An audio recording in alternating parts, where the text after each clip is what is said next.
Hello, everyone. This is the Bearded Historian on TikTok, and I have another poem I would like to read for all of you today, and I call this one Humanity. The light passes through the window pane, the morning after a night of thunder and rain. The sound of my alarm rouses me to wake, with a hacking cough and no sick leave to take. I force myself to arise from slumber. How many days left until the weekend? I forget the number.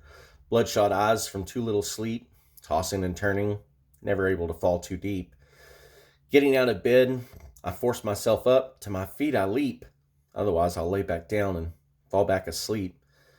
So many passions, but never any time to indulge or to exercise as my waist begins to bulge. No energy for that either. I'm used up at the end of the day, and by then I'd much rather find some time to play, time for recreation, to binge my favorite show, find some time for family, and wish that time would slow. But it never does.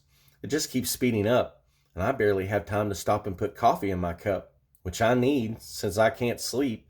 Ever increasing quantities of caffeine can't survive without those beans. I need the energy to work. I went to school and got a degree, but still low pay as a store clerk. Would love to instead create and make my own destiny or fate, but I'm slave to these loan rates. And though we live in the richest nation, we're told that there's nothing we can do but accept inflation of the cost of living and how much this world is unforgiving. Don't complain, just keep swimming. Just ignore the voice inside screaming, and then download another app and just continue streaming. Ignore the cost that we feel in our souls as we watch the news and see bodies thrown in freshly dug holes, and our leaders don't lead, not anymore.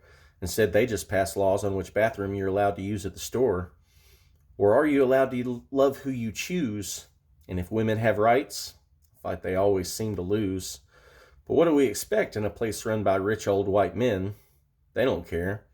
So the question is when? When do we stop giving up control of our lives instead of letting the rich decide who lives and who dies? When do we decide it's simply too much, far too long living under the rule of those who are out of touch? Life is too short and we're living it too fast, and one day we're going to look back on regret about our past. The people we left behind, those with outstretched hands, sacrificed to the 1%'s demands. We can't forget those who need help. At any moment in time, that person could be yourself. Is this the only thing we know how to become? A selfish society, deaf, blind, and dumb? To anything but ourselves, our own need? Will we ever be able to move beyond our own greed? I sure hope so. It's a world that I would love to see, one in which we all have a little more humanity.